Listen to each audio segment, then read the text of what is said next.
tayo. Kilala nyo naman si Jam Magno. Kilala nyo si Jam Magno, yung English paka, English speaking.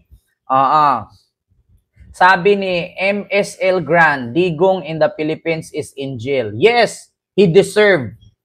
Congratulations, he deserved. So ito na, Jam Magno. Nakita nyo naman si Jam Magno. Grabe ang buwelta kay Sara. Oo, Diyos mio Marimar. Oo, kung marinig nyo lang dito, sampal sa pagmumukha ni Sara ito. Sa totoo lang mga kababayan, itong ginawa ni Jam Magno.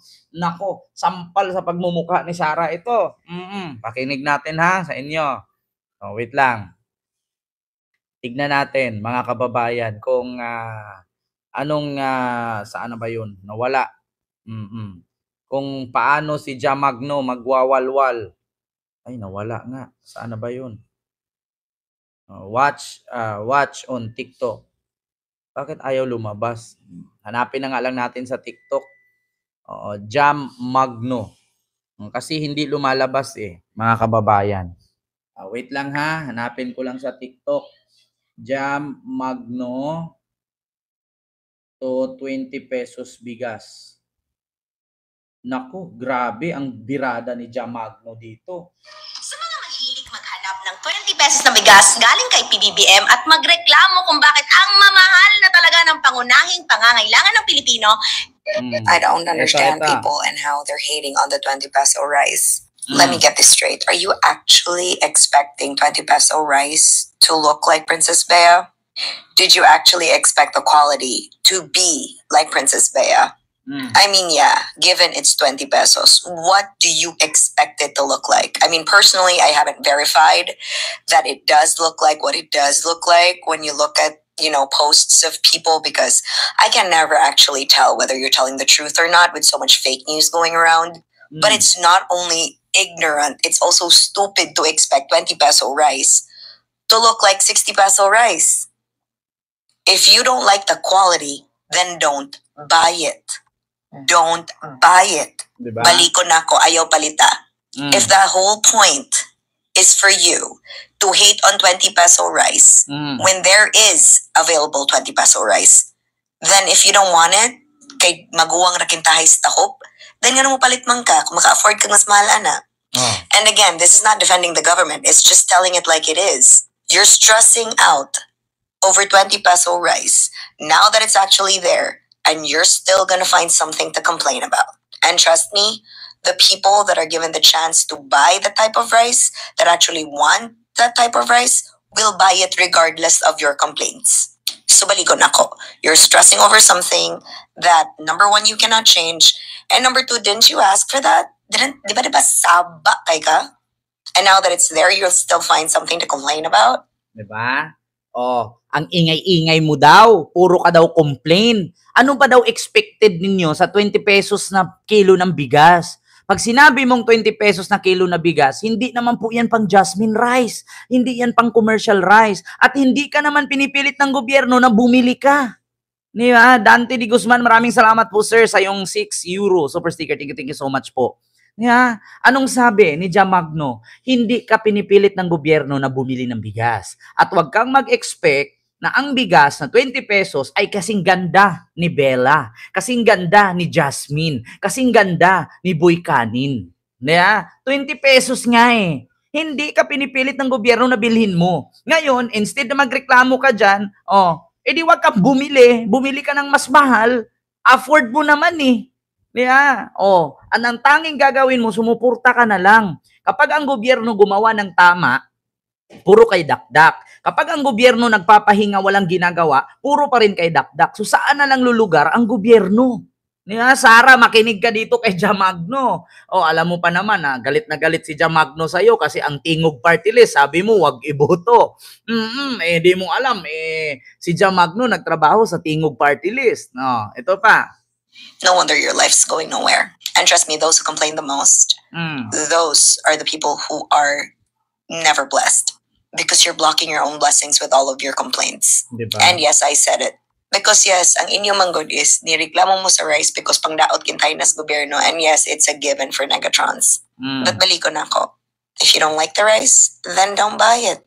Yeah. Work harder so you can afford rice that looks better. Diba? And besides, kung ayaw nyo sa 20 pesos na bigas, edi wag kayong bumili. Kung gusto mong mas magandang quality or kalidad ng bigas, edi magtrabaho ka ng ayos, work harder to buy, 'di ba? High quality rice. Hindi yung puro kadaldal, puro kangalngal. Tumulong ka na lang sa gobyerno. Wala ka na ngang ginawang mabuti sa bansa, magngangal-ngal ka pa. Nako, alam ko si Jamagno na trigger to kay Sara eh. Sabi kasi ni Sara, wag daw iboto ang Tingog Party List. Saan ba nagtrabaho si Jamagno, 'di ba, sa Tingog Party List? Kasi daw itong Tingog Party List ay ito daw pinangunahan ng asawa ni Martin Romualdez at si Martin Romualdez pa rin daw ang nasa likod ng Tingog Party List. Ay nako. When you asked for the 20 peso rice, did you consider the farmers? Did you consider what toll it would take on them? And also, for you to expect quality much higher than that?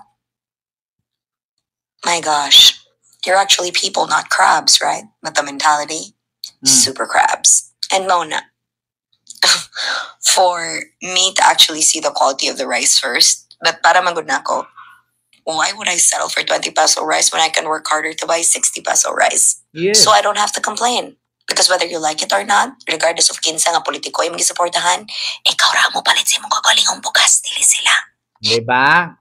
Sabi ni Jamagno, bakit daw siya bibili sa 20 pesos na bigas? Meron naman siyang magandang trabaho. Nagtrabaho siya ng ayos na kaya niyang bumili sa 60 pesos na bigas. Hindi ka naman pinipilit na bumili sa 20 pesos eh. At saka kahit sinong politiko ang sinusuportahan mo, hindi naman ang politiko ang bibili ng bigas sa'yo, ikaw pa rin.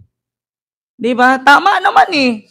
Kahit sinong politician na sinusuportahan mo, maskin si Sara yan, si BBM yan, si Lenny yan, si Isko yan, si Sambersusa yan, kung sino pa ng mga politician, kayo pa rin ang mamimili ng bilhin ninyong bigas. At bakit ka magbibili ng 20 pesos bigas kung kaya naman ang bumili sa 60 pesos na bigas? May trabaho ka naman. Diba? Ang 20 pesos na bigas, para lang yan sa mga taong nahihirapan at hindi afford ang 60 pesos na bigas. Diba? Tama naman sabi ni Jamagno, kahit sino sinuportahan mo dyan, kahit makadidiis ka, ikaw pa rin ang mamimili ng bigas mo, hindi si Sara, hindi si Digong. Tapos puro kay reklamo. Yeah? Ikaw kaya po naman ikamot, makakaon ka. So, kahit sinong politiko sinusuportahan mo, ikaw pa rin ang hahanap ng pambili ng bigas at ikaw pa rin ang magdesisyon ng bibiling bigas kung ano ba, 60 ba o 20. At higit sa lahat, ikaw pa rin ang magsisikap para mabuhay ka. Hindi ang politiko na sinusuportahan mo. Diba? Narinig mo na, Sara. Ano, Sara? Puro ka kasi reklamo eh.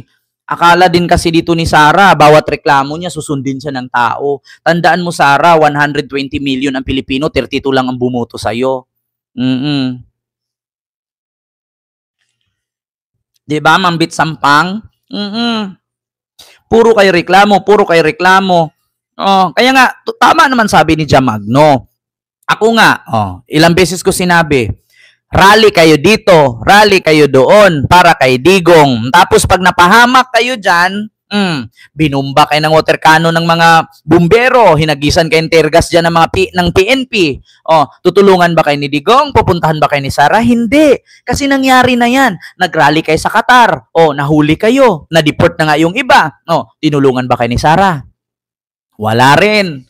Nasa inyo pa rin ang sarili ninyong desisyon. Hindi yan ang galing sa politiko na sinusuportahan ninyo. Kasi unat sa pool, kahit pa maggilit ka ng liig mo dyan sa gitna ng kalsada, hindi ka tutulungan ni Duterte at ni Marcos. Kasi hindi ka nila kilala. Nasa sarili mo pa rin ang desisyon. Diba? Ngayon, malaking sampal ito kay Sara Duterte. I-manipulate mo pa yung tao, gagawin mo pang crab mentality ang mga Pilipino. Di ba, Ma'am Yamalais? Ma'am Eva Narete? Nareta? And kay Shirley Narvato, and kay Milda Vinyas, and kay Cheryl Mary. Ayan, Jason Bagsik. Ayan, mega love shout out po. And kay Janet Pinzon. Di ba? Kaya sabi ko sa inyo mga kababayan, sa pool ni Jamagno, si Sara Duterte, puro ka reklamo. Di ba? Ma'am Nora ni Reda, hello po. Tumulong ka na lang kasi sa gobyerno. Alam mo, sa totoo lang, yung puro reklamo ng mga Duterte, yung kung itinulong nila yan sa gobyerno, gaganda pa sana ang ating bansa. Kasi unat sa poll, sila lang naman talaga nagpapagulo. Bakit? May narinig ba kayo mga liberal party dyan ang gugulo? May narinig ba kayo na si Kiko Pangilinan, si Bam Aquino, si Trillanes, ginugulo si BBM? May narinig ba kayong Leila de Lima dyan na ginugulo si BBM? Wala. May narinig ba kayong NPA, Miss Wari, MILF, NMLF na nanggulo? Wala. Mga Duterte lang ang nanggugulo sa ating bansa. Akala mo naman, itong mga Duterte, akala mo mga ano sila, mga sikat. Akala mo naman mga entitled. Oo. Kung makasta, akala mo sila na yung may-ari ng Pilipinas eh. Hindi naging presidente nila, ilang tatay nila, hindi naman sila kilala. 'Di ba, mga kababayan? Hello po, Ma'am Catherine Enriquez dyan sa Marikina City. Mega love shoutout po. Sultan Kudarat, mega love shoutout po sa inyo dyan kay Ma'am Evelyn Laganya.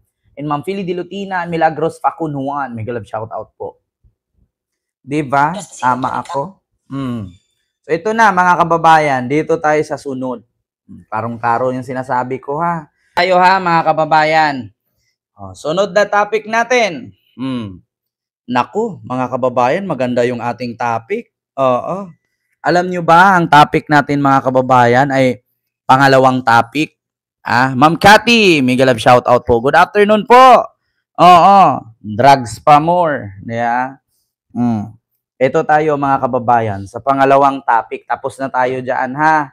Kailangan managot. Naku, Kitty Duterte, posibleng makulong dito. Kasi serious offense daw ito. At false information. Kapulisan na aalarma sa nagsabi pa itong si Pulong Duterte nga panghaharas daw sa kanilang pamilya ang ginawa ng kapulisan. Wala ngang di umanong aksyon at schedule na may raid ang bahay ni Digong. Nako, ganito ba? Tigilan nyo yung pagiging bangag ninyo. Prank parang adik na kuting lang ang galawan Sabi ni Tony V. Ayan. Didi in Hollywood is in jail. Sabi ni, Hello po, Sir Ken. Good morning po sa lahat watching here in Sweden. Sabi ni Vivi Leonora. Mega love shoutout po, ma'am. Ayon, at sana mawala na ang mga dutae para maging mapayapa na ang bansang Pilipinas. Sabi ni Winnie Artus. Ayan.